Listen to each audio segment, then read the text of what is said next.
ಆಸರೆ ಟಿವಿಯ ಎಲ್ಲ ವೀಕ್ಷಕರಿಗೂ ಯೌವನಸ್ಥರ ನಿರೀಕ್ಷೆ ಈ ಕಾರ್ಯಕ್ರಮಕ್ಕೆ ಸ್ವಾಗತ.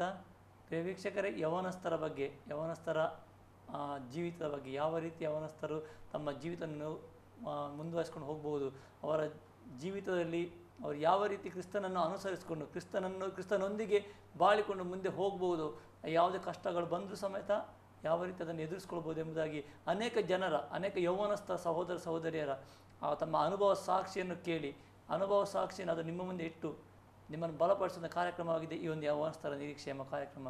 ಪ್ರಿಯ ವೀಕ್ಷಕರೇ, ಇಂದು ನಮ್ಮ ಮಧ್ಯದಲ್ಲಿ ತಮ್ಮ ಜೀವಿತದ ಸಾಕ್ಷಿಯನ್ನು, ತಮ್ಮ ಜೀವಿತದ ನಿರೀಕ್ಷೆಯನ್ನು ಹಂಚಿಕೊಳ್ಳಲಿಕ್ಕಿದ್ದಾರೆ ಸಹೋದರ ಸುರೇಶ್ ಅವರನ್ನು ಈ ಕಾರ್ಯಕ್ರಮಕ್ಕೆ ನಾವು ಸ್ವಾಗತಿಸುವ. ಸ್ವಾಗತ ಬ್ರದರ್. ಆ್ಯಕ್ಚುಲಿ ನೀವು ಹುಟ್ಟಿ ಬೆಳೆದಂಥ ಊರು ಯಾವುದು? ನಾನು ಹುಟ್ಟಿದ್ದು ಗಂಗಾವತಿ ಎಂಬುದಾಗಿ. ಗಂಗಾವತಿ ಅದು ಎಲ್ಲಿ ಬರೋದು, ಅಂದರೆ ಅದು ಯಾವ ಏರಿಯಾದಲ್ಲಿ? ಅದು ಬಂದುಬಿಟ್ಟು ಕೊಪ್ಪಳ ಜಿಲ್ಲೆಯ ಕೊಪ್ಪಳ ಜಿಲ್ಲೆ ಗಂಗಾವತಿ ತಾಲೂಕಲ್ಲಿ. ಓಕೆ, ಅಲ್ಲಿ ಹುಟ್ಟಿ ಬೆಳೆದಿರೋದು. ನಿಮ್ಮ ತಂದೆ ತಾಯಿಗೆ ಒಟ್ಟು ಎಷ್ಟು ಜನ ಮಕ್ಕಳು? ನಾವು ತಂದೆ ತಾಯಿಗೆ 4 ಜನ ಮಕ್ಕಳು. 4 ಜನ ಮಕ್ಕಳು, 2 ಗಂಡು ಮಕ್ಕಳು 2 ಹೆಣ್ಮಕ್ಳು. 2 ಗಂಡು ಮಕ್ಕಳು 2 ಹೆಣ್ಮಕ್ಳು. ನಾನೇ ದೊಡ್ಡವನು. ನೀವು ದೊಡ್ಡವರು. ಓಕೆ. ನೀವು ಹುಟ್ಟಿ ಬೆಳೆದ ಯಾವುದು? ಕೊಪ್ಪಳ ಜಿಲ್ಲೆಯಲ್ಲಿ ಇರುವಂಥದ್ದು ಗಂಗಾವತಿಯಲ್ಲಿ. ಓಕೆ. ಅಲ್ಲಿ ನಿಮ್ಮ ತಂದೆ ಏನು ಕೆಲಸ, ಏನು ವೃತ್ತಿ ಮಾಡ್ಕೊಂಡಿದ್ರು ಅವರು? ಮೊದಲು ಬಂದುಬಿಟ್ಟು ಅವರು ಒಳ್ಳೆ ಒಂದು ಕಲಾಕಾರರಾಗಿದ್ದರು. ಕಲಾಕಾರ. ಓಕೆ. ಎಲ್ಲ ಒಂದು ಹಳ್ಳಿಗಳಲ್ಲಿ ಮತ್ತು ಒಂದು ವೇಷಗಳನ್ನು ಹಾಕಿಕೊಂಡು, ನಮ್ಮ ತಂದೆಯವರು ಒಳ್ಳೆ ತಬಲಿಸ್ಟ್. ಅವರು ತಬಲ ಬಾರಿಸಿದ್ರು. ತಬಲ ಬಾರಿಸಿದ್ರು.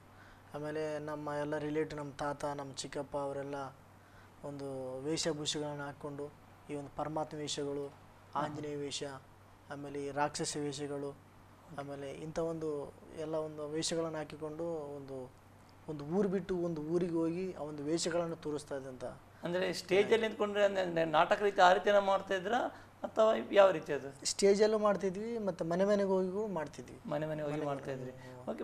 ನೀವು ಇದು ತಂತ ಇರೋದೆಲ್ಲ ಒಳ್ಳೆ ಕಲಾಕಾರ ಅಂತ ನೀವು ಹೇಳಿದ್ರಿ. ನನಗೆ ಕಲಾ ನಿಮ್ಗೆ ಕೂಡ ಬಂದಿರ್ತದೆ. ಆ್ಯಕ್ಚುಲಿ ನೀವು ತಂತ ಯಾರಾದರೂ ವಿದ್ಯೆ ಕಲ್ತು ಮಾಡಿರುವಂಥದ್ದು ಅಥವಾ ಬೈ ಬರ್ತ್ ಅಂತ ಹೇಳ್ತಾರೆ ಹಾಗೆ? ಅಂದರೆ ಇಲ್ಲ, ಅದು ಯಾರು ಕ್ಲಾಸಿಗೆ ಹೋಗಿಲ್ಲ. ಹೋಗಲಿಲ್ಲ, ಅವ್ರು ಹುಟ್ಟಿದ ಹಿಂದೆ ಬಂದಿರುತ್ತೆ. ಅವ್ರು ಹಾಗೇನೆ ಕಲ್ತ್ಕೊಂಡು ಬಂದಿರುವಂಥದ್ದು. ಓಕೆ. ನೀವು ಶಾಲೆಗೆ ಹೋಗಿದ್ದೀರಾ? ನಾನು ಶಾಲೆಗೆ ಹೋಗಿದ್ದೆ. ನೀವು ಕಲಿಯುವಂಥ ಸಮಯದಲ್ಲಿ ಒಂದು ಯಾವ ರೀತಿ ವಿದ್ಯಾರ್ಥಿ ನೀವು? ಅಂದರೆ ಉತ್ತಮ ಕಲಿತಲ್ಲಿ ಮುಂದೆ ಇದ್ರ ಹೇಗೆ? ಅಂದರೆ ಮಾಮೂಲಾಗಿ ಸ್ಕೂಲಿಗೆ ಹೋಗ್ತಾ ಇದ್ವಿ, ಬರ್ತಾ ಇದ್ವಿ. ಆದರೂ ನಮ್ಮ ಒಂದು ಹಳೆ ಒಂದು ಸಂಪ್ರದಾಯ ಸಂಪ್ರದಾಯ. ಸ್ಕೂಲಿಗೆ ಬಂದ ತಕ್ಷಣ ನಮ್ಮ ತಂದೆ ತಾಯಿಯವರು ನನಗೆಲ್ಲ ಒಂದು ಜೋಳಿಗೆಯನ್ನು ಕೊಟ್ಟು ಮನೆ ಭಿಕ್ಷೆ ಬೇಡ್ಕೊಂಬ ಎಂಬುದಾಗಿ ಕಳಿಸ್ತಾ ಇದ್ರು. ಸ್ಕೂಲಿಗೆ ಹೋಗಿ ಬಂದ ಮೇಲೆ ಓಕೆ, ಮನೆ ಹೋಗಿ ಭಿಕ್ಷೆ ಬೇಡಿ ಮತ್ತೆ ಮನೆಗೆ ಬಂದು ಮತ್ತೆ ಬೆಳಗ್ಗೆ ಎದ್ದು ಮತ್ತೆ ಶಾಲೆಗೆ ಹೋಗಿ ಈ ಥರ ಎಲ್ಲ. ಅಂದರೆ ಆರ್ಥಿಕ ಪರಿಸ್ಥಿತಿ ತುಂಬ ಕಷ್ಟ ಇತ್ತು, ಭಾಳ ಕಷ್ಟ ಇತ್ತು. ನಾವೆಲ್ಲ ನೋಡಬೇಕಾದ್ರೆ ಒಂದು ಟೆಂಟ್ ಗುಡಿಸಲು ನೋಡಿದ್ರಲ್ಲ, ಟೆಂಟು, ಆ ಒಂದು ಟೆಂಟ್ಗಳನ್ನು ಹಾಕೊಂಡು ಇರುವಂಥ ಪರಿಸ್ಥಿತಿ ನಾವು. ಬಟ್ ನೀವು ಹೇಳಿದ್ರೆ ನಿಮ್ಮ ತಂದೆ ತಾಯಿಗಳು ಊರಿಂದ ಊರಿಗೆ ಹೋಗಿ ಇದು ಮಾಡ್ತಾಯಿದ್ರಿ. ಅವಾಗ ನಿಮ್ಮ ವಿದ್ಯಾಭ್ಯಾಸಕ್ಕೆ ಅದು ತೊಂದರೆ ಆಗ್ತಾ ಇರಲಿಲ್ವ? ನೀವೇನು ಮಾಡ್ತಿದ್ರಿ ಆ ಟೈಮಲ್ಲಿ? ಅವು ತೊಂದರೆ ಆಗ್ತಿದ್ವಿ, ಆದರೂ ನಾವು ಅದೇ ಊರಲ್ಲೇ ಇಡ್ತಾ ಇದ್ವಿ. ನಮ್ಮ ತಂದೆ ತಾಯಿಯರು ಬಿಟ್ಟು ಹೋಗ್ತಾ ಇದ್ರು, ಅವರು ಬೇರೆ ಬೇರೆ ಊರಿಗೆಲ್ಲ. ಅವ್ರು ನಿಮ್ಮನ್ನು ಬಿಟ್ಟು ಬೇರೆ ಊರಿಗೆ ಬರ್ತಾ ಇದ್ರು. ಓಕೆ ಬ್ರದರ್, ಇದು ನೀವು ಕೂಡ ಯಾವುದೆಲ್ಲ ವಿದ್ಯೆ ಕಲ್ತಿದ್ದೀರಾ? ಅಂದರೆ ನಿಮಗೆ ಬರ್ತಾಗಿ ತಬಲ ಬಾರಿಸ್ತೀರಾ ನೀವು? ಇಲ್ಲ, ನಾನು ಬಂದು ಕೀಬೋರ್ಡ್ ಬಾರಿಸ್ತೀರಾ. ಓಕೆ ಬ್ರದರ್, ನೀವು ಕಲಿತಳಿ ಎಷ್ಟು ಸಮಯ, ಅಂದರೆ ಎಷ್ಟು ಕ್ಲಾಸ್ ತನಕ ಕಲ್ತಿದ್ದೀರಿ? ನಾನು ಬಂದು 9ನೇ ಕ್ಲಾಸ್ ಮಟ್ಟ ಕಲ್ತೇವೆ. ಮತ್ತೆ ಮುಂದುವರಿಸಲಿಲ್ಲ. ಕಾರಣ? ಅದು ನಮ್ಮ ತಂದೆ ಎಲ್ಲ, ನಮ್ಮ ಕುಟುಂಬದ ಪರಿಸ್ಥಿತಿಗಳೆಲ್ಲ ಭಾಳ ವಿಪರೀತವಾಗಿದ್ದು, ಭಾಳ ನಮಗೆ ಹಣದ ಕೊರತೆ ಭಾಳ ಇತ್ತು. ಅದರ ಸಂಬಂಧ ನಮ್ಮ ತಾಯಿಯವರಿಗೆ ಬರ್ತಾ ಒಂದು ಹಾರ್ಟ್ ಆಪ್ರೇಷನ್ ಆಗ್ಬಿಡ್ತು. ಅದ್ರ ಸಂಬಂಧ ನಮ್ಮ ಮನೇಲೆ ಎಲ್ಲ ನೋಡ್ಕೊಳ್ಳಿಕ್ಕೆ ಇದಾಗ್ತಿದ್ದಿಲ್ಲ, ಹಂಗಾಗಿ ಕಷ್ಟ ಆಯಿತು. ಓಕೆ. ನೀವು ಸ್ಕೂಲ್ ಬಿಟ್ಟು ನಿಮಗೆ ಕಲೀಲಿಕ್ಕೆ ಆಸೆ ಇತ್ತು? ಮುಂದೆ ಆಸೆ ಇತ್ತು ಕಲೀಲಿಕ್ಕೆ. ನಿಮ್ಮ ತಮ್ಮ ಇನ್ನಿಬ್ಬರು ಅವರೆಲ್ಲ ಓದ್ತಾ ಇದ್ದಾರೆ. Okay brother. ಓಕೆ, ನೀವು ಇದೇ ರೀತಿಯಾಗಿ ಕಲಿತಳಿ ಸಹ ಅಲ್ಲಿ ಸ್ಟಾಪ್ ಆಯಿತು. ಮತ್ತೆ ಮುಂದೆ ಏನು ಮಾಡಿದ್ರಿ ನೀವು? ಕಲಿಯೋದು ನಿಲ್ಲಿಸಿ ಮತ್ತೆ ಏನು ಮಾಡ್ಲಿಕ್ಕೆ ಶುರು ಮಾಡಿ? ಮುಂದೆ ದೇವ್ರ ಕೃಪೆಯಿಂದ ಹಂಗೆ ಕೀಬೋರ್ಡ್ ಕಲಿತು ಅನೇಕ ಒಂದು ಮೀಟಿಂಗ್ಗಳಿಗೆ ಹೋಗಿ. ಹೌದಾ? ಓಕೆ. ಅಲ್ಲ, ನಾನು ಕೇಳ್ತಿರೋ, ಈಗ ನೀವು ಶಾಲೆಗೆ ಹೋಗ್ತಾ ಇದ್ರಿ ಆಗ ಮೊದಲು, ಅಂದರೆ ಶಾಲೆಯಿಂದ ಬಂದು ತಿರುಗಿ ಜೋಳಿಗೆ ಇಟ್ಕೊಂಡು ಮನೆಗೆ ಹೋಗ್ತಿದ್ರಿ. ಅವಾಗ ನಿಮ್ಗೆ ಏನು ಅನಿಸ್ತಿತ್ತು? ಬೇಸರ ಆಗ್ತಿರ್ಲಿಲ್ವಾ? ನಮಗೆ ಅದೇ ಒಂದು ಸಂಪ್ರದಾಯಕ್ಕಿಂತ ಬಂದಿತ್ತಲ್ಲ, ನಮಗೆ ಹ್ಯಾಬಿಟ್ ಆಗ್ಬಿಟ್ಟು ಕಸುಬಾಗಿತ್ತು. ಅದು ನಮ್ಗೆ ಏನು ಪ್ರಾಬ್ಲಮ್ ಅನಿಸ್ತಿರ್ಲಿಲ್ಲ. ಹೋಗ್ತಾ ಇದ್ವಿ. ಹಾಗೆ ಮುಂದುವರಿಸ್ತದೆ. ಓಕೆ ಬ್ರದರ್, ನೀವು ಆ್ಯಕ್ಚುಲಿ ನಿಮ್ಮ ಹಿನ್ನೆಲೆ ಏನಾಗಿತ್ತು ನಿಮ್ದು? ಅಂದರೆ ನೀವಂತೆ ನೋಡ್ಕೋದ್ರೆ ಅನ್ಯ ಕುಟುಂಬದಿಂದ ನೀವು ಬಂದಿಂತಾರೋ ಎಸ್. ನೀವು ಕ್ರಿಸ್ತನ ಬಳಿಗೆ ಆ್ಯಕ್ಚುಲಿ ಯಾವ ರೀತಿ ನೀವು ಕ್ರಿಸ್ತನ ಬಳಿಗೆ ಕಂಡುಕೊಂಡ್ರಿ? ನಾವು ಕ್ರಿಸ್ತನ ಬಳಿಗೆ ಬಂದಿರೋದು ನಮ್ಮ ತಂದೆಯವರ ಮೂಲಕವಾಗಿ ನಾವು ಬಂದೀವಿ. ತಂದೆಯವರು? ನಮ್ಮ ತಂದೆಯವರ ಮೂಲಕ. ಓಕೆ. ತಂದೆಗೆ ಏನೋ ಪ್ರಾಬ್ಲಮ್ ಏನಾದರೂ ಇತ್ತಾ? ನಮ್ಮ ತಂದೆಯವರು ನಮ್ಮ ಒಂದು ಹಗಲು ವೇಷಗಾರ ಇದ್ರಲ್ಲ, ನಮ್ಮದೊಂದು ಗ್ರೂಪ್ ಇತ್ತು. ನಮ್ಮದೊಂದು ಹಗಲು ವೇಷಗಾರರೆಂಬುದಾಗಿ, ಹಗಲು ವೇಷಗಾರ ಎಂಬುದು ನಮ್ಮದೊಂದು ಗ್ರೂಪ್ ಇತ್ತು. ಓಕೆ. ಆ ಗ್ರೂಪಲ್ಲಿ ಎಲ್ಲ ಜನರು ಅದರೊಳಗಡೆ ಎಲ್ಲ ಹಾರ್ಮೋನಿಯಮಿಸ್ಟು, ತಬಲಿಸ್ಟು, ಆಮೇಲೆ ಎಲ್ಲ ಒಂದು ವೇಷಗಳನ್ನು ಹಾಕಿಕೊಳ್ಳುವಂಥ ಒಂದಿಬ್ಬರು ವ್ಯಕ್ತಿಗಳು. ನಮ್ಮ ಚಿಕ್ಕಪ್ಪನಿಗೂ ಸಹ ವೇಷ ಹಾಕ್ತಿದ್ರು. ಮತ್ತು ಆವಾಗ ಒಂದೊಂದು ಟೈಮಲ್ಲಿ ಯಾರನ್ನೋ ಒಬ್ರು ಬಿಟ್ಟರೆ ನನಗೂ ಕೂಡ ವೇಷ ಹಾಕ್ತಿದ್ರು ಅವರು. ನನಗೂ ಕೂಡ ಯಾವುದೋ ಒಂದು ವೇಷ ಹಾಕಿ ನನಗೂ ಕೂಡ ಕರ್ಕೊಂಡು ಹೋಗ್ತಿದ್ರು. ನಾವು ಬರ್ತಾ ಸಮಯದಲ್ಲಿ ನಾವು ಸ್ಥಿರವಾಗಿ ನಿಂತಿದ್ದಲ್ಲಿ ಅಂದರೆ ಆ ಒಂದು ಹೊಸಪೇಟೆ ತಾಲೂಕು ಹಂಪಿ ಎಂಬುದಾಗಿ ಒಂದು ಊರಿತ್ತು. ಆ ಹಂಪಿಯಲ್ಲಿ ಅನೇಕ ಜನರು ಫಾರಿನರ್ಸ್ ಅವರು ಬರ್ತಾಯಿದ್ರು, ಇಟಲಿ, ಜರ್ಮನ್, ಫ್ರೆಂಚು, ಇತರೆ ಒಂದು ದೇಶಗಳಿಂದ ಅವರು ಬಂದು ಆ ಒಂದು ಸ್ಥಳಗಳನ್ನೆಲ್ಲ ಎಲ್ಲ ನೋಡ್ತಾಯಿದ್ರು. ಆವಾಗ ನೋಡ್ತಿರೋ ಸಮಯದಲ್ಲಿ ನಾವು ಹಂಪಿಯಲ್ಲಿ ನಾವು ಅಲ್ಲೇ ಇದ್ವಿ. ಹೋಗುವ ಎಲ್ಲ ಹಂಪಿಯಲ್ಲಿ ಇರುವಾಗ ನಮ್ಮೊಂದು ವೇಷಭೂಷಣ ಅವ್ರು ತೋರಿಸ್ತಾ ಇದ್ವಿ. ಅವ್ರು ತೋರಿಸುವಾಗ ಭಾಳ ನಮ್ಮ ವೇಷಗಳನ್ನ ಇಷ್ಟಪಟ್ಟು ಭಾಳ ಚೆನ್ನಾಗಿ ಇದು ಮಾಡಿಕೊಂಡು, ಮತ್ತು ಅವರು ಕುಡಿತಿರುವಂಥ ಎಲ್ಲ ಒಂದು ವಿಸ್ಕಿ, ಬ್ರ್ಯಾಂಡಿ ಎಲ್ಲ ಒಂದು ದುರ್ಚಟಗಳಿಗೆ ನಮ್ಮನ್ನು ಅವರು ಎಲ್ಲ ಒಳಪಡಿಸ್ಕೊಳ್ತಾ ಇದ್ರು. ನೀವು ಕೂಡ ಕುಡಿತಿದ್ರಿ? ನಾವು ಕೂಡ ಕುಡಿಯೋ ಅಭ್ಯಾಸ ಎಷ್ಟನೇ ವಯಸ್ಸಲ್ಲಿ? ಅಂದರೆ ಚಿಕ್ಕ ವಯಸ್ಸಲ್ಲಿ ಕುಡ್ಲಿಕ್ಕೆ ಪ್ರಾರಂಭ ಮಾಡಿದ್ರಿ? ಚಿಕ್ಕ ವಯಸ್ಸಲ್ಲಿ. ಹಾಂ, ಚಿಕ್ಕ ವಯಸ್ಸಲ್ಲಿ ಇರುವಾಗ ಮತ್ತು ನಮ್ಮ ತಂದೆಯವರು ಇದೇನಂತ ಬಂಗ್ಯಾಕ ಅಂತಾರೆ, ಬಂಗ್ಯಾಕ ಎಂಬುದಾಗಿ ಅದೊಂದು ಮತ್ತು ಪದಾರ್ಥ. ಅದು ಆ ಒಂದು ಮತ್ತು ಪದಾರ್ಥ ಭಯಂಕರ ಸೇವಿಸ್ತಾ ಇದ್ರು ನಮ್ಮ ತಂದೆಯವರು. ಆ ಒಂದು ಸೇವಿಸಿರ್ತಂಥ ಸಂದರ್ಭದಲ್ಲಿ ನಮ್ಮ ತಂದೆಯವರಿಗೆ ಇದ್ದಕ್ಕಿದ್ದ ಹಾಗೆ ಒಂದು ಮೆಂಟಲ್ ಆಗ್ಬಿಡ್ತು, ಮುಚ್ಚಿಡಿದ್ಬಿಡ್ತು ನಮ್ಮ ತಂದೆಯವರಿಗೆ. ಕುಡಿದು ಮೈಂಡಿಗೆಲ್ಲ ಎಫೆಕ್ಟ್ ಆಗಿಬಿಟ್ಟು ಭಾಳ ವಿಪರೀತವಾಗಿ ಇದಾಗ್ಬಿಟ್ರು. ಆಗುವಾಗ ಒಬ್ಬರ ಮೂಲಕವಾಗಿ ಯೇಸು ಕ್ರಿಸ್ತ ನಿಜವಾದ ದೇವರು ಎಂಬುದಾಗಿ ಅವರು ಆ ಒಂದು ಸಂದರ್ಭದಲ್ಲಿ ಆ ಒಂದು ಹಂಪಿಯಲ್ಲಿ ಬರ್ತಿಂತ ಹಂಪಿಯಲ್ಲಿ ಅನೇಕ ಜನರು ಬರ್ತಾಯಿದ್ರು. ಅಲ್ಲಿ ಅನೇಕ ಜನರು ಒಂದು ಪ್ರೇಕ್ಷಣೆ ಅಂದರೆ ಎಲ್ಲ ಪ್ರವಾಸಿಗರು ಬಂದು ಹೋಗುತ್ತೆ ಒಂದು ಸ್ಥಳ ಆಗಿತ್ತಲ್ಲ ಹಂಪೆ. ಅಂದ ಆ ಒಂದು ಸ್ಥಳದಲ್ಲಿ ನಮ್ಮನ್ನು ನೋಡಿಬಿಟ್ಟು, ನಮ್ಮ ಪರಿಸ್ಥಿತಿ ನೋಡಿಬಿಟ್ಟು ಅವರು ನಮಗೆ ಹೇಳುವಾಗ ನಮಗೆ ಅಲ್ಲೇ ಆ ಥರದಲ್ಲಿ ಒಂದು ರೋಮನ್ ಕ್ಯಾಥಲಿಕ್ ಚರ್ಚ್ ಎಂಬುದಾಗಿ ಒಂದಿತ್ತು, ರೋಮನ್ ಕ್ಯಾಥಲಿಕ್. ಅಲ್ಲಿ ಹೋಗುವಾಗ ನಾವು ಅಲ್ಲಿ ಹೋದ ತಕ್ಷಣ ಸೇಮ್ ನಾವು ವಿಗ್ರಹಾರಾಧನೆಗೆ ಏನು ಮಾಡ್ತೀವಿ ಸೇಮ್ ಅದರಂಗೆ ನಾವು ನೋಡಿದಾಗ ಪರಿಸ್ಥಿತಿಗಳೆಲ್ಲ ಎಲ್ಲ ಇದ್ವು ಅಲ್ಲಿ ನೋಡುವಾಗ. ಊದಿನ ಕಡ್ಡಿ, ಆಮೇಲೆ ಎಲ್ಲ ಒಂದು ಮೇಣದ ಬಡ್ತಿ ಎಲ್ಲ ಒಂದು ನೋಡುವಾಗ ನಮಗೆ ಏನಪ್ಪ ಇದು ಡಿಫ್ರೆನ್ಸೇ ಕಾಣ್ತಾ ಇಲ್ಲಲ್ಲ, ಏನೋ ಒಂದು ಅಂತೇಳಿ ನಮ್ಮ ಜೀವಿತದಲ್ಲಿ ಏನೋ ಒಂದು ಬದಲಾವಣೆ ಆಗಲಿಲ್ಲ. ನಾವು ಹಾಗೆ ಇದ್ದಕ್ಕಿದ್ದ ಸಮಯದಲ್ಲಿ ಮತ್ತು ಅನೇಕ ಜನರು, ತುಂಬ ಜನರು, ಮತ್ತು ನೀವು ಅಲ್ಲಿಗೆ ಹೋದ್ರೆ ಗುಣವಾಗ್ತೀರಿ, ಇಲ್ಲಿಗೆ ಹೋದ್ರೆ ಗುಣವಾಗ್ತೀರಿ ಎಂಬ ಅನೇಕ ಒಂದು ದೊಡ್ಡ ಒಂದು ಪುಣ್ಯಕ್ಷೇತ್ರಗಳಿಗೆಲ್ಲ ಕರ್ಕೊಂಡು ಹೋದ್ರು ನಮಗೆ, ನಮ್ಮ ತಂದೆಯವರಿಗೆಲ್ಲ ಒಟ್ಟಿಗೆ ಸೇರಿ. ಆಮೇಲೆ ನಿಮ್ಮ ತಂದೆಯವ್ರಿಗೆ ಆರಾಮಾಗಬೇಕು, ನೀವು ಅದು ಮಾಡಬೇಕು, ಇದು ಮಾಡಿ ಗುಂಡು ಓಡಿಸ್ಬೇಕು, ನೀವು ಆ ಥರ ಮಾಡ್ಬೇಕು, ಈ ಥರ ಮಾಡ್ಬೇಕು ಎಂಬುದಾಗಿ ಅನೇಕ ಜನರು ನಮಗೆ ಭಾಳ ಒಂದೊಟ್ಟಿಗೆ ಎಲ್ಲ ಹೇಳ್ತಾಯಿದ್ರು. ಎಲ್ಲ ಮಾಡುವಾಗ ಸಹ ನಮ್ಮ ತಂದೆಯವರಿಗೆ ಯಾವ ರೀತಿಯಲ್ಲಿ ಒಂದು ಬದಲಾವಣೆ ತರಲಿಲ್ಲ. ನೀವು ಮತ್ತು ಮೆಡಿಸಿನ್ ಏನು ಮಾಡಿದ್ದೀರಾ? ಮೆಡಿಸಿನ್ ನಮಗೆ ಆವಾಗ ನಮ್ಗೆ ಅಷ್ಟೊಂದು ಗೊತ್ತಿಲ್ಲ. ನಾವೆಲ್ಲ ಆಗಿನ ಕಾಲದಲ್ಲಿ ಆಗಿನ ಜನದಿಂದ ಬಂದಿದ್ವಲ್ಲ, ಆಗಿನ ಕಾಲದಲ್ಲಿ ಆ ದೇವಸ್ಥಾನಕ್ಕೆ ಹೋಗೋಣ, ಈ ದೇವಸ್ಥಾನಕ್ಕೆ ಹೋಗೋಣ, ಯಾವ ಮೆಡಿಸನ್ಗೆ ಆ ಥರನೇ ಇತ್ತು ನಮ್ಮ ಜನದಲ್ಲಿ. ಅಂದರೆ ಮೆಡಿಸನ್ ಈ ಥರ ಅಂದರೆ ಚಿಕ್ಕ ಜ್ವರ ಆಯಿತು, ಇನ್ನು ಕೆಮ್ಮು ನೆಗಡಿ ಆದರೆ ಇಂಥವುಗಳಿಗೆ ಮಾತ್ರ ಹೋಗ್ತಾಯಿದ್ರು. ದೊಡ್ಡ ಏನಾದರೂ ಒಂದು ಬಂದರೆ, ಒಂದು ಅಸ್ತವ್ಯಸ್ತ ಬಂದರೆ ನಮ್ಮ ಜನ ಏನು ದೊಡ್ಡ ದೇವಸ್ಥಾನಕ್ಕೆ ಕರ್ಕೊಂಡು ಹೋದ್ರೆ ಚಲೋ ಆಗ್ತಾರ, ಹಂಗಾಗ್ತಾರೆ ಹಿಂಗಾಗ್ತಾರೆ ಅಂತೇಳಿ ಅವರು ಹೇಳ್ತಾಯಿದ್ರು. ಅವರು ಹೇಳುವಾಗ ಒಬ್ಬರು ಎಲ್ಲ ಮಿಕ್ಕಿ ಮೀರಿದಾದರೂ ಇವನಿಗೆ ಹುಚ್ಚು ಭಾಳ ಹಿಡಿದುಬಿಟ್ಟೈತಿ, ಇವನಿಗೆ ಹುಚ್ಚು ಭಾಳ ವಿಪರೀತ ಆಗ್ಬಿಟ್ಟೈತಿ ಇವನಿಗೆ ಎಂಬುದಾಗಿ ಹೇಳುವಾಗ ನಾವು ಆವಾಗ ರೋಮನ್ ಕ್ಯಾಥಲಿಕ್ ಚರ್ಚಿಗೆ ಹೋಗ್ತಿದ್ವಲ್ಲ, ಹೋಗುವಾಗ ಅಲ್ಲಿ ಒಂದು ಕೆಲವೊಂದು ಏಸು ಎಂಬುದಾಗಿ ನಮ್ಗೆ ಹೇಳ್ತಾಯಿದ್ರು. ಅವಾಗ ಏಸು ಎಂಬುದಾಗಿ ನಮ್ಮ ತಂದೆಯವರು ಹುಚ್ಚಿಡಿದಾಗ ಏಸು ಆನೆ ಎಂಬುದಾಗಿ ಅಂತಾಯಿದ್ರು ಅವರು. ಅನ್ನುವಾಗ ನಮ್ಮ ಜನ ಎಲ್ಲ ಸೇರಿ ಇವನಿಗೆ ಏಸು ದವ ಹಿಡಿದು ಬಿಟ್ಟೈತಿ ಇವನಿಗೆ ಎಂಬುದಾಗಿ ನಮ್ಮ ಜನ ಎಲ್ಲ ಮಾತಾಡ್ಕೊತಾ ಇದ್ರು. ಅವ್ರಿಗೆ ಸತ್ಯಾಂಶ ಏನು ತಿಳಿದಿಲ್ಲ ಗೊತ್ತಿಲ್ಲಲ್ಲ, ಏಸು ಎಂಬ ದೆವ್ವ ಹಿಡಿದು ಬಿಟ್ಟೈತಿ ಇವನಿಗೆ ಎಂಬುದಾಗಿ ನಮ್ಮಲ್ಲಿ ಇನ್ನೊಂದು ಪ್ರಾಬ್ಲಮ್ ಕ್ರಿಯೇಟ್ ಮಾಡಿಬಿಟ್ರು ನಮ್ಮ ಜನ ಎಲ್ಲ ಸೇರಿ. ನಮ್ಮ ಜನಾಂಗದವರೆಲ್ಲ ಸೇರಿ ನಮ್ಮೆಲ್ಲ ಅಕ್ಕಪಕ್ಕದ ರಿಲೇಟಿವ್ ಎಲ್ಲ ಸೇರಿ ಇವನು ಇದೇ ಥರ ಬಿಟ್ಟರೆ ಇವನಿಗೆ ನಮಗೆಲ್ಲ ಇದು ಮಾಡಿಬಿಡ್ತಾನ, ಮತ್ತು ಕಂಡವ್ರಿಗೆಲ್ಲ ಎಲ್ಲ ವಿಪರೀತ ಟಾರ್ಚರ್ ಕೊಟ್ಬಿಟ್ಟವನು. ನಮ್ಮ ತಂದೆಯವರು ಸಿಕ್ಕವ್ರಿಗೆ ಹೊಡೆಯೋದು, ಆಮೇಲೆ ಕಲ್ಲು ತೊಗೊಂಡು ಎಸೆಯೋದು, ಆಮೇಲೆ ಎಲ್ಲ ಬಟ್ಟೆ ಬಿಚ್ಚಿ ಒಂದು ರೊಜ್ಜೊಳಗೆ ಹಾಕಿ ತುಳಿಯೋದು, ಮತ್ತು ಯಾರ ಮನೆಗಾದ್ರೂ ಓಡೋಗ್ಬಿಡೋದು, ಆಮೇಲೆ ಬೇರೆ ಊರಿಗೆ ಓಡೋಗ್ಬಿಡೋದು ಆ ಥರ ಎಲ್ಲ ಮಾಡ್ತಿದ್ರು ತಂದೆಯವರು. ನಮ್ಮ ತಂದೆಯವರು ಮಾಡ್ತಿರ್ಬೇಕಾದ್ರೆ ಆವಾಗಿನ ಸಮಯದಲ್ಲಿ ಕೆಲವೊಂದು ಇಂದಿನ ಸಮಯದಲ್ಲಿ ಕೆಲವೊಂದು ಮೀಟಿಂಗ್ಗಳು ನಮ್ಮ ತಂದೆಯವ್ರದ್ದು ಅವಾಗೇ ತಬಲಾವನ್ನು ಬಾರಿಸ್ತಿದ್ರು. ಅವಾಗ ಕೆಲವೊಂದು ಸೇವಕರು ತಬಲಾ ಬಾರಿಸ್ಲಿಕ್ಕೆ ಮೀಟಿಂಗ್ ಕರೀತಾ ಇದ್ರು ಅವಾಗ. ಹಾಂ ಹಾಂ.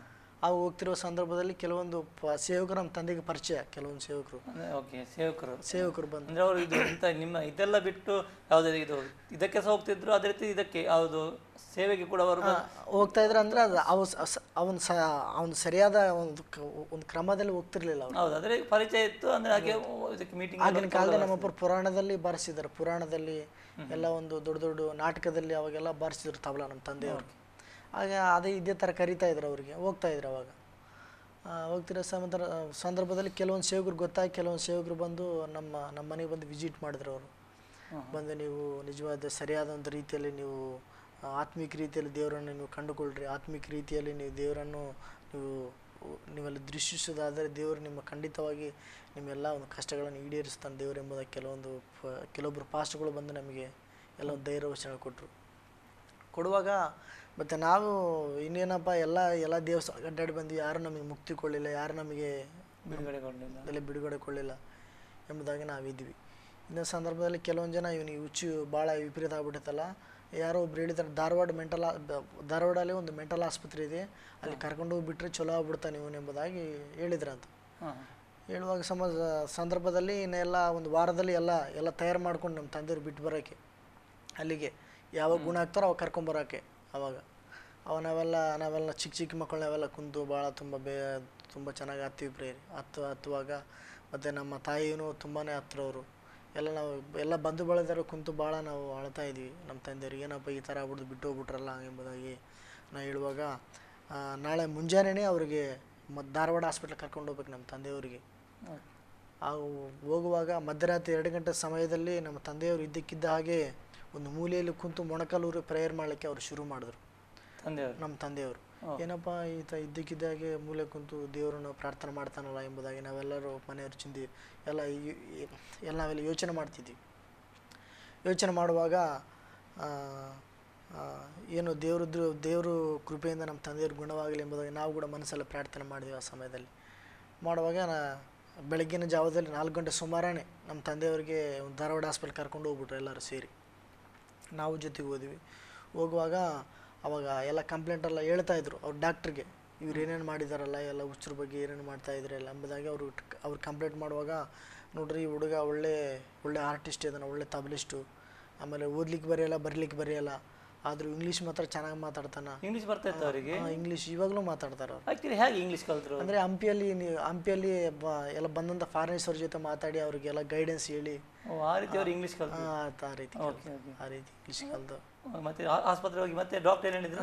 ಆವಾಗ ನಮ್ಮ ತಂದೆಯವ್ರು ಒಳಗೆ ಕರೆದು ಎಲ್ಲ ಕೆಲವೊಂದು ಮಾತುಗಳು ಮಾತಾಡ್ತಿದ್ರಂತ ಡಾಕ್ಟ್ರು. ನಮ್ಮ ತಂದೆಯವರು ಡಾಕ್ಟ್ರು ಎಲ್ಲ ಇಂಗ್ಲೀಷೆಲ್ಲ ಚಲೋ ಮಾತಾಡ್ತಾನೆ ಎಂಬುದಾಗಿ ಹೇಳುವಾಗ ಇಂಗ್ಲೀಷ್ ನಮ್ಮ ತಂದೆಯವರು ಇಬ್ಬರು ಸೇರಿ ಮಾತಾಡ್ತಿದ್ರಂತ ಇಂಗ್ಲೀಷ್. ಭಾಳ ಭಯಂಕರವಾಗಿ ಇಂಗ್ಲೀಷ್ ಮಾತಾಡ್ತಿರ್ಬೇಕಾದ್ರೆ ಡಾಕ್ಟ್ರು ಒಂದು ಮಾತು ಹೇಳ್ಬಿಟ್ನಂತ, ಹುಚ್ಚಿ ಇವನಿಗೆ ಹಿಡಿದಿಲ್ಲ ನಿಮಗೆ ಹಿಡಿದಿತ್ತು ಹುಚ್ಚು ಅಂತ ಹೇಳ್ಬಿಟ್ಟನಂತ. ಏನಾಗಿತ್ತು ಅಲ್ಲಿ ತಂದೆಗೆ, ಏನಾಯ್ತು ಅವರಿಗೆ? ಅಂದರೆ ಇಮಿಡಿಯೇಟ್ಲಾಗಿ ಅವ್ರಿಗೆ ಮಧ್ಯರಾತ್ರಿ ದೇವರು ಅವ್ರಿಗೆ ಸ್ವಸ್ಥತೆ ಮಧ್ಯರಾತ್ರಿ ದೇವರಿಗೆ ಗುಣಪಡಿಸ್ತಾರೆ, ಅದರಿಂದ ಅವ್ರು ಮೊಣಕಾಲ ಹಾಕಿ ಪ್ರಾರ್ಥನೆ ಮಾಡ್ತಾರೆ. ಓಕೆ ಡಾಕ್ಟರ್ ಮತ್ತೆ ಹೇಳಿದ್ರು ಇವರು ಸರಿ ಇದ್ದಾರೆ, ಇವರು ಸರಿ ಇದ್ದಾರೆ ಎಂಬುದಾಗಿ ಹೇಳಿದ್ರು. ಇಲ್ರಿ ಇವ್ರು ಹುಚ್ಚ, ಇವನು 4 ದಿನ ಹಿಂಗಿದ್ರೆ 4 ದಿನ ಮತ್ತೆ ಹಿಂಗೆ ಆಗ್ಬಿಡ್ತಾನ, ಇವನಿಗೆ ಅಲ್ಲ ನಾವು ಇಲ್ಲೇ ಬಿಟ್ಟು ಹೋಗ್ತೀವಿ ಅಂತ ಹೇಳಿ. ಇಲ್ಲ ಸರಿ ಆಗ್ತಾನೆ, ಕೆಲವೊಂದು ಮೆಡಿಸನ್ ಬರೆದು ಕೊಡ್ತೀನಿ ನಿಮಗೆ ಎಂಬುದಾಗಿ ಅವರು ಬರೆದು ಕೊಟ್ಟರು. ಅವ್ರು ಬರೆದು ಕೊಟ್ಟಾಗ ಆ ಮೆಡಿಸನ್ ತೊಗೊಂಡೋಗಿ ನಾವು ನಮ್ಮ ತಂದೆಯವ್ರಿಗೆ ಡೈಲಿ ಟೈಮ್ ಟು ಟೈಮ್ ಹಾಕುವಾಗ ನಮ್ಮ ತಂದೆಯವ್ರಿಗೆ ಬರ್ತಾ ಅದು ಭಾಳ ಒಂದು ಟ್ಯಾಬ್ಲೆಟ್ ಇವಾಗ ಆ ಮನುಷ್ಯನು ಕೆಟ್ಟೋಗಿದ ಯಾವುದೋ ಒಂದು ಹುಚ್ಚಿಡ್ದಿದ್ದ ಮನುಷ್ಯನೇ ಇದ್ರೆ ಆ ಟ್ಯಾಬ್ಲೆಟ್ ಕೊಟ್ಟರೆ ಅದಕ್ಕೆಲ್ಲ ಕಾರ್ಯ ಮಾಡ್ತದೆ. ಇವ್ರು ಹುಷಾರಾಗಿದ್ದಾರಲ್ಲ, ಆ ಟ್ಯಾಬ್ಲೆಟ್ ಇವ್ರಿಗೆ ರಿಯಾಕ್ಷನ್ ಆಗ್ಬಿಟ್ಟೈತಿ.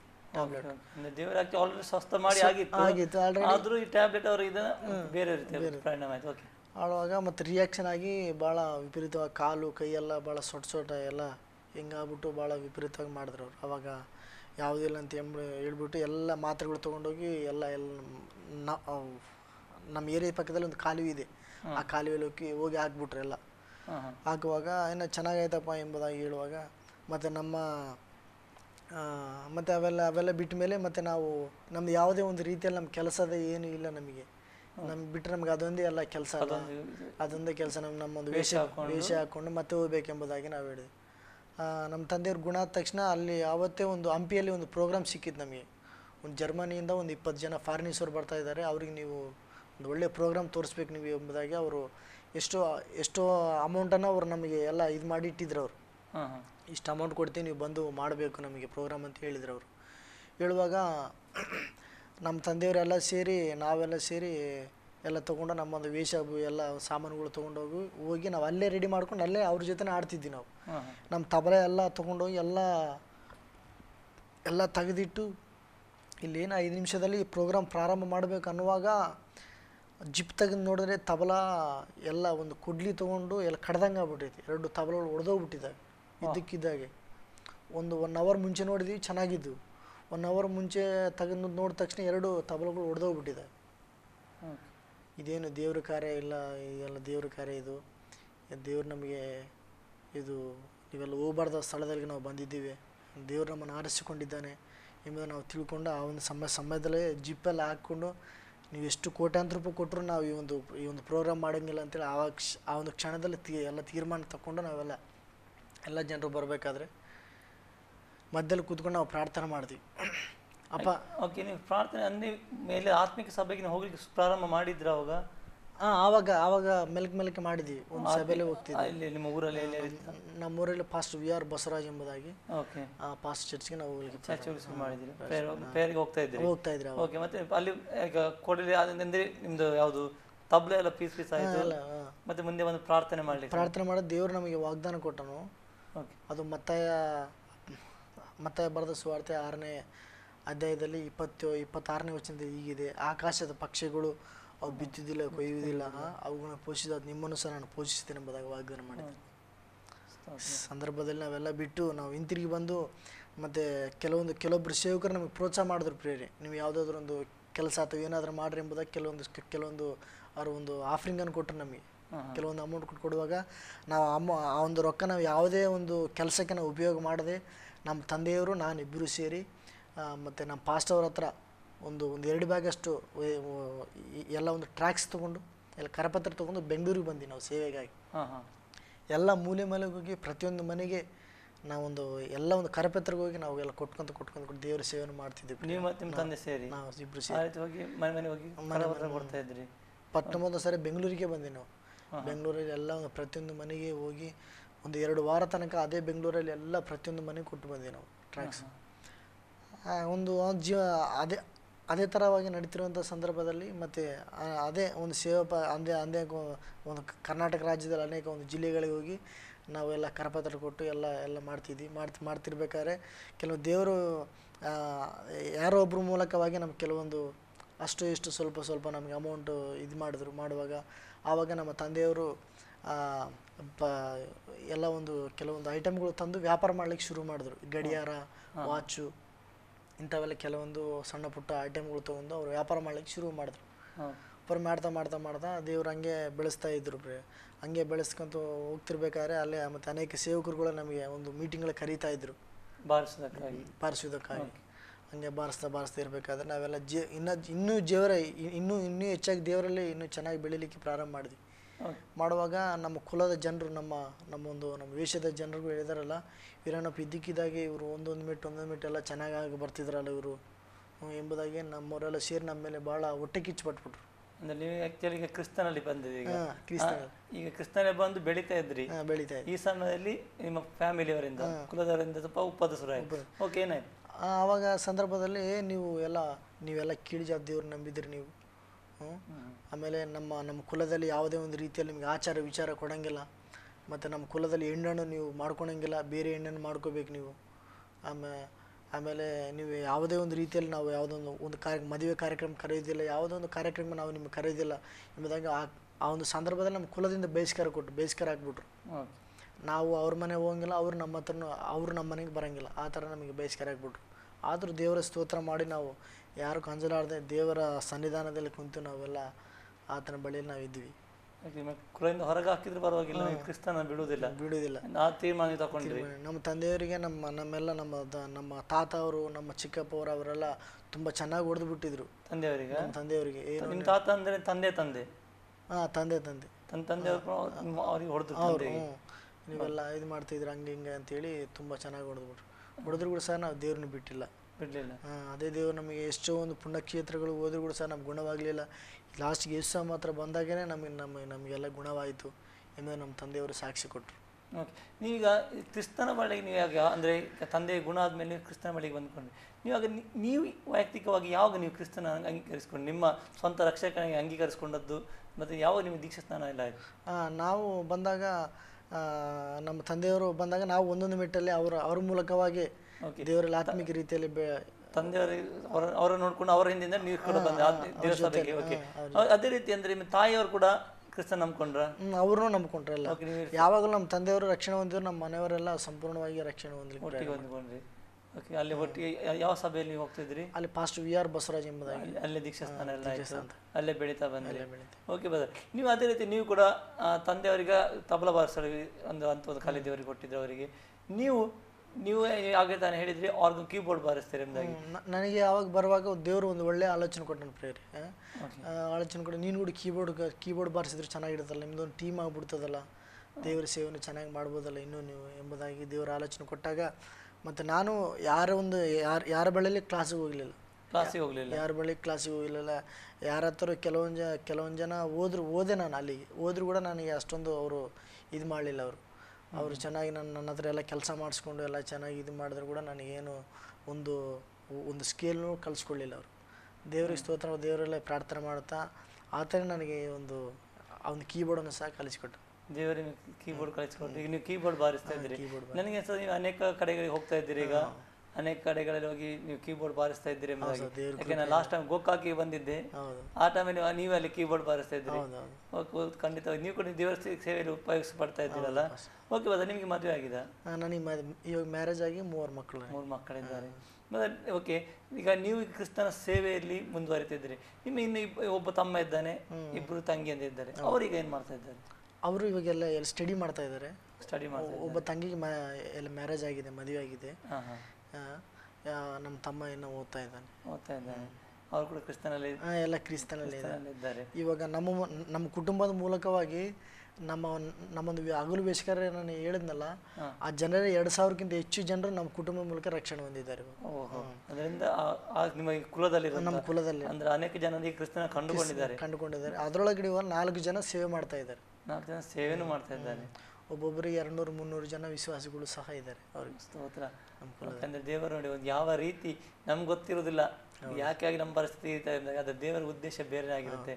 ನಿಮ್ಮ ತಂದೆಯಿಂದ ಮೂಲಕವಾಗಿ ನೀವು ರಕ್ಷಣೆ ಅಂತ ಮಾತ್ರ ಅಲ್ಲದೆ ನಿಮ್ಮ ಕುಟುಂಬದಲ್ಲಿ, ನಿಮ್ಮ ಕುಲದಲ್ಲಿ ಅನೇಕ ಜನರು ನಿಮ್ಮ ರಕ್ಷಣೆ ಕರ್ತವ್ಯ ನಡೆಸಿದರು. ಈಗ ನೀವು ಕೂಡ ನಿಮ್ಮ ಮೂಲಕ ದೇವರ ಅನೇಕ ಜನರ ರಕ್ಷಣೆ ಬರುವಂಥ ದೇವರು ಕಾರ್ಯ ಮಾಡಿದ್ದಾರೆ. ನಾನು ನಿಮ್ಮದು ಕೊನೆಯ ಒಂದು ಕ್ವಶನ್ ಕೇಳ್ತೇನೆ. ನಿಮ್ಮ ನಿರೀಕ್ಷೆ ಏನಾಗಿದೆ? ನಿಮ್ಗೆ ಏನು ಆಗಬೇಕು ಎಂಬುದು, ನಿಮ್ಮ ಕ್ರಿಸ್ತನಲ್ಲಿ ನೀವು ಏನು ಆಗಬೇಕು ಎಂಬ ಬಯಸಿದ್ದೀರಿ? ನೀವು ಈ ಕಡೆದಾಗಿ ದೇವರ ಸೇವೆಯನ್ನು ಮಾಡಬೇಕಂತ ಇದ್ದೀವಿ. ದೇವರ ಸೇವೆನೇ ಮಾಡಬೇಕೆಂಬುದಾಗಿ ಒಳ್ಳೆಯದು. ದೇವರು ಖಂಡಿತ ನಿಮ್ಮ ಆಸೆ ನೆರವೇರಿಸ್ತಾರೆ. ಆಲ್ರೆಡಿ ನೀವು ಸೇವೆಯಲ್ಲಿ ಇದ್ದೀರಾ, ಇನ್ನೂ ಜಾಸ್ತಿ ಹೆಚ್ಚಾಗಿ ದೇವರಿಗೆ ಉಪಯೋಗಿಸ್ಕೊಳ್ಳಿ ನಮ್ಮ ಆಸೆ ಆಗಿದೆ. ಮತ್ತು ಕೊನೆಯದಾಗಿ ಬ್ರದರ್, ನಮ್ಮ ಅನೇಕ ಜನರು ಈ ವೀಕ್ಷಕ ಟಿವಿಯನ್ನು ನೋಡ್ತಾ ಇದ್ದಾರೆ, ನಿಮ್ಮ ಸಾಕ್ಷಿ ಅನೇಕ ಜನ ಕೇಳ್ತಾ ಇದ್ದಾರೆ, ಅನೇಕ ಯೌವನಸ್ಥರು ಕೂಡ ಅದರಲ್ಲಿದ್ದಾರೆ. ಅಂಥವರಿಗೆ ನೀವು ಏನು ಹೇಳಲಿಕ್ಕೆ ಇಷ್ಟಪಡ್ತೀರಾ? ನಮ್ಮ ಆಸರ ಟಿವಿ ವೀಕ್ಷಕರಿಗೆ ನಿಮ್ಮ ಕೊನೆಯ ಮಾತುಗಳು ಏನು ಹೇಳಲಿಕ್ಕೆ ಇಷ್ಟಪಡ್ತೀರಾ? ಏನಾಗಿದ್ರೆ ಹೇಳ್ಬೋದು. ಆಮೇಲೆ ಈ ಒಂದು ಪ್ರೋಗ್ರಾಮನ್ನು ವೀಕ್ಷಿಸಿದಂಥ ಎಲ್ಲ ನನ್ನ ಸಹೋದರ ಸಹೋದರಿ ಯೇಸು ಕ್ರಿಸ್ತ ನಾಮದಲ್ಲಿ ವಂದಿಸುವನಾಗಿದ್ದೇನೆ. ಈ ಒಂದು ಅಯೋಗ್ಯನಾದಂಥ ನನ್ನನ್ನು ಮತ್ತು ಅಲ್ಪನಾದಂಥ ನನ್ನ ಜೀವಿತದಲ್ಲಿ ಮತ್ತು ಅನೇಕವಾದಂಥ ಒಂದು ಘೋರವಾದಂಥ ಪರಿಸ್ಥಿತಿಯಲ್ಲಿ ಒಂದು ಚೀಲವನ್ನು ಹಾಕ್ಕೊಂಡು ಮತ್ತು ಮನೆಗೆ ಹೋಗಿ ಮತ್ತು ಭಿಕ್ಷೆಯನ್ನು ಬೇಡುತ್ತಿರುವಂಥ ನನ್ನ ಜೀವಿತದಲ್ಲಿ ಯೇಸು ಸ್ವಾಮಿ ಬಂದು ಮತ್ತು ನನ್ನ ಜೀವಿತವನ್ನು ಬದಲಾಯಿಸಿ ಮತ್ತು ಆತನ ಸೇವೆಗಾಗಿ ನನ್ನನ್ನು ಕರ್ಕೊಂಡು ಅನೇಕವಾದಂಥ ಸ್ಥಳಗಳಿಗೆ ದೇವರು ಮತ್ತು ನನ್ನನ್ನು ಕರ್ಕೊಂಡು ಹೋಗಲಿಕ್ಕೆ ಆತನು ಅದ್ಭುತವಾಗಿ ದೇವರನ್ನು ಉಪಯೋಗಿಸ್ತಾ ಇದ್ದಾನೆ. ಈ ಒಂದು ಕಾರ್ಯಕ್ರಮ ವೀಕ್ಷಿಸಿದ ಈ ಒಂದು ಕಾರ್ಯಕ್ರಮವನ್ನು ವೀಕ್ಷಿಸಿದಂಥ ಎಲ್ಲ ನನ್ನ ಸಹೋದರ ಸಹೋದರಿ ವಿಜ್ಞಾಪಿಸಿದ ಏನೆಂದರೆ, ನೀವು ಯಾವುದೇ ಒಂದು ಪರಿಸ್ಥಿತಿಯಲ್ಲಿರ್ರಿ, ಯಾವುದೇ ಒಂದು ಸಂಕಟದಲ್ಲಿರ್ರಿ, ಯಾವುದೇ ಒಂದು ಕಷ್ಟದಲ್ಲಿ ಇರುವುದಾದರೆ, ಆತನ ಬಳಿಯಲ್ಲಿ ನೀವು ಬರುವುದಾದರೆ, ಯೇಸು ಕ್ರಿಸ್ತನನ್ನು ನಿಮ್ಮ ಸ್ವಂತ ರಕ್ಷಕನಾಗಿ ಅಂಗೀಕರಿಸುವುದಾದರೆ, ಮತ್ತು ಈ ಸಮಯದಲ್ಲೂ ದೇವರು ನಿಮ್ಮ ಜೊತೆಯಲ್ಲಿ ಮಾತಾಡಿ ಅದ್ಭುತವಾಗಿ ನಿಮ್ಮನ್ನು ಸಹ ಉನ್ನತವಾದ ಸ್ಥಾನದಲ್ಲಿ ದೇವರು ಮತ್ತು ಆ ಒಂದು ಸ್ಥಾನದಲ್ಲಿ ತರಲಿಕ್ಕೆ ಶಕ್ತನಾಗಿದ್ದಾನೆ. ಪ್ರಿಯರೇ, ದೇವರ ವಚನ ಹೀಗೆ ಹೇಳಲ್ಪಡ್ತಿದೆ. 1 ಸಾಮುವೇಲ 2ನೇ ಅಧ್ಯಾಯ 8ನೇ ವಚನ ಈ ರೀತಿಯಾಗಿ ಬರೆಯಲ್ಪಟ್ಟಿದೆ. ಆತನು ದೀನರನ್ನು ಧೂಳಿಯಿಂದ ಎತ್ತಿ ದರಿದ್ರರನ್ನು ತಿಪ್ಪೆಯಿಂದ ಎಬ್ಬಿಸಿ ಪ್ರಭುಗಳೊಂದಿಗೆ ಕುಳ್ಳಿರಿಸಿ ಎಂಬುದಾಗಿ ಈ ವಚನ ಹೇಳಲ್ಪಟ್ಟಿದೆ. ನನ್ನ ಜೀವಿತದಲ್ಲಿ ಸಹ ದರಿದ್ರರಾದಂಥ ನಾನು, ದೀನನಾದಂಥ ನಾನು, ಐಗ್ಯನಾದಂಥ ನಾನು, ಮತ್ತು ಆ ಒಂದು ಕೆಸರಲ್ಲಿ ಬಿದ್ದಂಥ ನಾನು, ಮತ್ತು ಆ ಒಂದು ಪರಿಸ್ಥಿತಿಯಲ್ಲಿ ದೇವರು ನನ್ನ ಎತ್ತಿ ಮತ್ತು ಅನೇಕ ಒಂದು ದೊಡ್ಡ ದೊಡ್ಡ ಸ್ಥಾನದಲ್ಲಿ ದೊಡ್ಡ ಮತ್ತು ಒಂದು ಸ್ಟೇಜಲ್ಲಿ ಕೀಬೋರ್ಡ್ ಬಾರಿಸುವಾಗೆ ದೇವರು ಮಾಡಿದ್ದಾನೆ. ಪ್ರಿಯರೇ, ಖಂಡಿತವಾದ ದೇವರು ನಿಮ್ಮನ್ನು ಖಂಡಿತವಾಗಿ ದೇವರು ಉತ್ತಮ ರೀತಿಯಲ್ಲಿ ಆತನ ಸೇವೆ ರೂಪಿಸಿಕೊಳ್ಳುತ್ತಿದ್ದಾನೆ.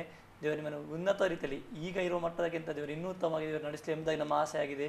ಪ್ರಿಯ ವೀಕ್ಷಕರೇ, ಸಹೋದರ ಸುರೇಶ್ ಅವರ ಸಾಕ್ಷಿ ನೀವು ಕೇಳಿದ್ರಿ, ಅವರ ಒಂದು ಆಸೆಯನ್ನು ನೀವು ಕೇಳಿದ. ಎಂಥ ಒಂದು ಪರಿಸ್ಥಿತಿಯಲ್ಲಿದ್ದಂಥ ಆ ವ್ಯಕ್ತಿಯನ್ನು ಮನೆಗಳಿಗೆ ಹೋಗಿ ಹೆಗಲನ್ನು ಜೋಳಿಗೆ ಹಾಕ್ಕೊಂಡು ಅಥವಾ ಒಂದು ವೇಷವನ್ನು ಹಾಕ್ಕೊಂಡು ಮನೆಗೆ ಹೋಗಿ ಅನೇಕ ಕಡೆಗಳಿಗೆ ಹೋಗಿ ಭಿಕ್ಷೆ ಬೇಡಿ ತಿನ್ನುವಂಥ ವ್ಯಕ್ತಿಯನ್ನು ದೇವರವರು ಈ ರೀತಿಯಾಗಿ ಉಪಯೋಗಿಸ್ಕೊಳ್ತಾರೆ. ಅಷ್ಟು ಮಾತ್ರವಲ್ಲ, ಅವರಿಗೊಂದು ಆಸೆ ಇತ್ತು ಏನಾದರೂ ಒಂದು ಕಲಿಬೇಕೆಂಬುದಾಗಿ. ಆವಾಗ ಕಲಿಬೇಕೆಂಬ ಆಸೆ ಅನೇಕ ಬಳಿಗೆ ಹೋದರೂ ಅವರು, ಆದರೆ ಅವರಿಗೆ ಯಾರು ಸರಿಯಾಗಿ ಕಲಿಸುವವರು ಸಿಗಲಿಲ್ಲ. ಆದರೂ ಒಳ್ಳೆ ಶಿಕ್ಷಕನಾದಂಥ ಒಳ್ಳೆಯ ಸಹಾಯಕನಾಗಿರುವಂಥ ಯೇಸು ಕ್ರಿಸ್ತನು ಪರಿಶುದ್ಧಾತ್ಮನ ಅವರಿಗೆ ಆಲ್ಗಮ್ ಬಾರಿಸುವನ್ನು ಕಲಿಸಿದರು. ಈಗ ಅವ್ರು ಹೇಳ್ತಿದ್ದಾರೆ, ನಾನು ಯಾವುದೇ ವ್ಯಕ್ತಿ ಬಳಿ ಹೋಗಿ ಕಲೀಲಿಲ್ಲ, ಆತ ನನಗೆಲ್ಲ ಕಲಿಸಿಕೊಟ್ಟರು ಎಂಬುದಾಗಿ. ನಿಮಗೆ ಕೂಡ ಒಂದು ಯಾವುದೊಂದು ಆಸೆ ಇರುವುದಾಗಿದ್ದರೆ, ನಿಮಗೆ ಯಾವುದೊಂದು ಆಸೆ, ಯಾವುದಾದ್ರೂ ಒಂದು ಇಚ್ಛೆ ಇರುವುದಾಗಿದ್ದರೆ, ನಾನು ಇಂಥವನ್ನು ಮಾಡಬೇಕು, ಪರಿಶುದ್ಧಾತ್ಮ ಹತ್ರ ಕೇಳಿಕೊಳ್ಳಿ ಪ್ರಿಯರೇ. ಆತ ನಿಮಗೆಲ್ಲ ಕಲಿಸ್ಲಿಕ್ಕೆ ಶಕ್ತನಾಗಿದ್ದಾನೆ. ಕ್ರಿಸ್ತ ಯೇಸು ಸ್ವಾಮಿಯನ್ನು ನೀವು ಸ್ವಂತ ರಕ್ಷಕ ಅಂಗೀಕಾರ ಮಾಡಿಕೊಳ್ಳಿ. ಆತ ನಿಮ್ಮ ಜೀವಿತವನ್ನೇ ಬದಲಾಯಿಸುವ ಶಕ್ತನಾಗಿದೆ. ಎಂಥ ಪರಿಸ್ಥಿತಿಯಲ್ಲಿರ್ಬೋದು, ಅವರ ತಂದೆಗೆ ಒಂದು ಹುಚ್ಚಿಡಿದಂಥ ಪರಿಸ್ಥಿತಿ ಇದ್ದಂಥ ವ್ಯಕ್ತಿಯನ್ನು ದೇವರು ಬದಲಾಯಿಸಿದರು. ಆದರೆ ಬದಲಾಯಿಸಿದ ನಂತರ ಕಷ್ಟಗಳು ಬರುವುದಿಲ್ಲ ಎಂಬುದಾಗಿಲ್ಲ ಪ್ರಿಯರೇ. ಅವರ ಜೊತೆ ಅನೇಕ ಕಷ್ಟಗಳು ಬಂತು, ಅವರೆಲ್ಲದಿಂದ ಹೊರಗೆ ಹಾಕಿದರು.